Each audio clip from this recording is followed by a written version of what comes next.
చాలా బాగున్నానండి. నేనేమో దీన్ని కొత్తది అనుకుంటా ఉన్నాను. తర్వాత తెలిసింది అంటే ఇది పాతది పద్ధతి మీకే తెలీదు అని అన్నారు అనమాట. ఇందుకే దేని గురించి అంటే చందనం ట్యూబ్లు వచ్చాయండి.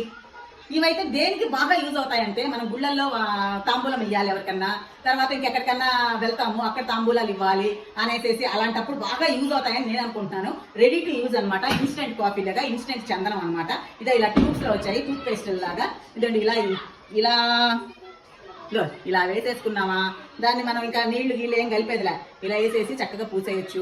లేదు మనం దీపారాధన చేసుకోవాలనుకుంటే దీపారాధన కుందులుగా పెట్టేసుకోవచ్చు. అయితే చాలా బాగుందని అనిపించింది. ఇంట్లో తీరిగ్గా ఉన్నప్పుడైతే మనం సరే అలాగూ చందనం పౌడరో లేదా చందనం చెక్కతోటో తీస్తాము. ఇన్ కేస్ హడావిడిగా ఉన్నప్పుడు మాత్రం ఇది చాలా బాగా యూజ్ అవుతుంది. ఇది నేను కొత్తగా వచ్చాయనుకున్న కాదంటే అయ్యప్ప స్వామి ఎప్పటి నుంచో వాడుతూ ఉంటారంట. వాళ్ళు కొండకెళ్ళేటప్పుడు కూడా వాళ్ళకి కావాలి కదా, అక్కడ ఎక్కడ కలుపుకొని అంతా ఇది చక్కగా తీసుకొని చక్కగా పెట్టుకోవచ్చు అనమాట.